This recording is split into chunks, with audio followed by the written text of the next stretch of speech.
అందరికీ నమస్కారం.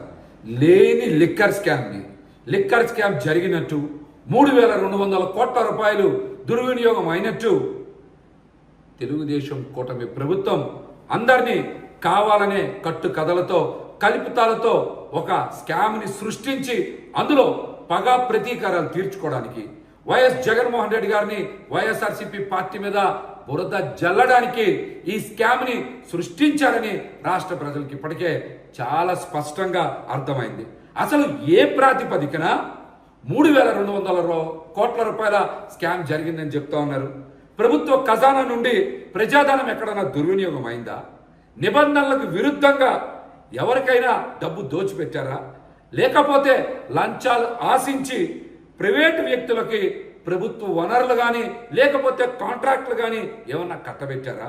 ప్రభుత్వ ఆదాయానికి గండి కొట్టారా? ఇవేమీ జరగనప్పుడు అసలు స్కామ్ జరిగిందని ఎలా చెప్పగలరు? జగన్మోహన్ రెడ్డి గారు అధికారంలో ఉండగా ఒక్క డిస్టిలరీకైనా అనుమతి ఇచ్చారా? సమాధానం చెప్పాలి.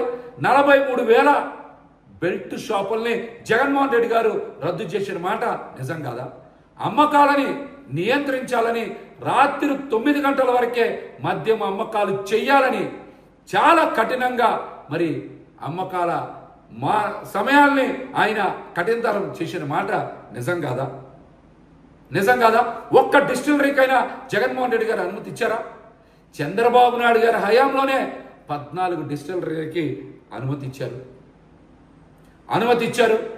ఆయన హయాంలోనే స్కామ్ జరిగిందని ఒక ఎఫ్ఐఆర్ నమోదైంది. ఆయన కూడా ఆ స్కామ్లో ముందస్తు బెయిల్ తీసుకునే ఈరోజు బయట ఉన్నారు. చంద్రబాబు నాయుడు గారి హయాంలో మద్యం అమ్మకాలు టార్గెట్ దాటి అమ్మకాలు చేస్తే బార్లు కానీ వైన్ షాపులు కానీ ఒక ప్రివిలేజ్ ట్యాక్స్ని గవర్నమెంట్ కట్టాలి. చంద్రబాబు నాయుడు గారు మంత్రిమండలి కూడా తెలియకుండా ఆ ప్రివిలేజ్ ట్యాక్స్ని రద్దు చేయడం వలన నాడు ప్రభుత్వ ఖజానాకి 5,000 కోట్ల రూపాయల నష్టం వచ్చిందనే కదా కేసు నమోదయ్యింది.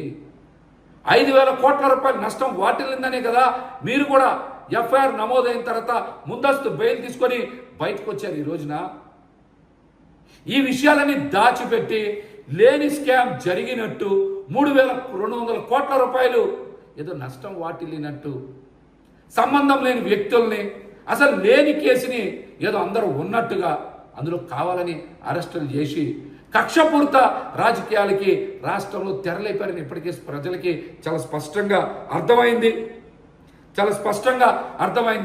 ఒక్క అభివృద్ధి కార్యక్రమం చేయలేకపోతా ఉన్నారు, సంక్షేమ పథకాలు ఇవ్వలేకపోతా ఉన్నారు, అభివృద్ధి కార్యక్రమాలు చేపట్టలేకపోతా ఉన్నారు, పాలనలో పూర్తిగా వైఫల్యం చెందారు. ఇవన్నిటి నుంచి తప్పించుకోవడానికి మీరు ప్రజల దృష్టి మరల్చడానికే లేని లిక్కర్ స్కామ్ని ఉన్నట్టు ప్రచారం చేస్తూ ఉన్నారన్న విషయం ప్రజలకు అర్థమైంది. మీరు మొదటి ఏడాది సంక్షేమ పథకాలని ఇంతవరకు ఒక్కటైనా ఇచ్చారా? ఒక్కటైనా సంక్షేమ పథకం పూర్తి స్థాయిలో అమలు చేశారా? ఉద్యోగాలు ఉపాధి కల్పన ఎక్కడైనా చేశారా? పెట్టుబడులు తెచ్చారా? అన్ని వైఫల్యాలు ఉన్నాయి. వైఫల్యాల ఊబిలో కూరుకుపోయి ఈ రోజున మీరు వాటి నుంచి తప్పించుకోవడానికి ప్రజల దృష్టిని మరల్చడానికి లేని లిక్కర్ స్కామ్ని సృష్టించారు. 2014-19 మధ్య లిక్కర్లో మీరు చేసినటువంటి స్కామ్లన్నీ ఒకసారి బయటికి రావాలి. 2018-19లో ఎక్సైజ్ ఆదాయం 16,000 కోట్లుంటే 2023-24లో ఆదాయం 24,000 కోట్లకి వెళ్ళింది.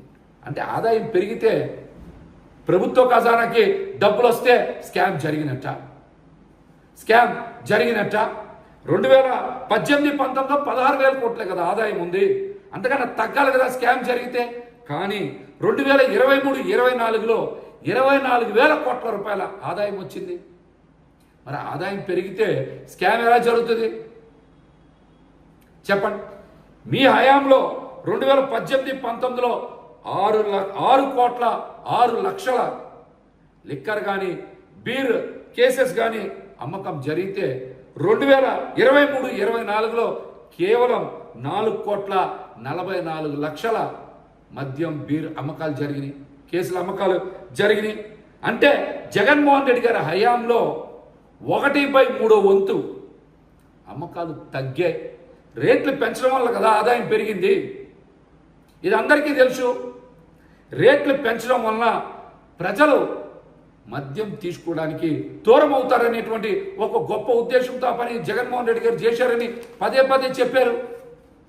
మీ హయాంలో విచ్చలవిడిగా బెల్ట్ షాపులు, ఎక్కడ పడితే అక్కడ అమ్మకాలు, ప్రివిలేజ్ ఫీజును కూడా మీరు రద్దు చేసి స్కామ్ చేసినటువంటి మీరు ఈ రోజున జగన్మోహన్ రెడ్డి గారి మీదో వైసీపీ పార్టీ మీదో బురద జల్లేటువంటి ప్రయత్నం చేస్తూ ఉన్నారు.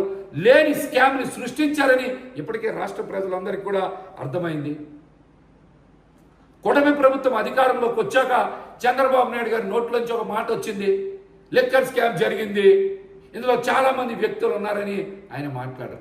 ఆ మాటను నిజం చేయడానికి ఒక టీం ఏర్పాటు చేసి కావాలని లేని స్కామ్ని ఉన్నట్లుగా చిత్రీకరించడానికి ప్రయత్నం చేస్తూ ఉన్నారు.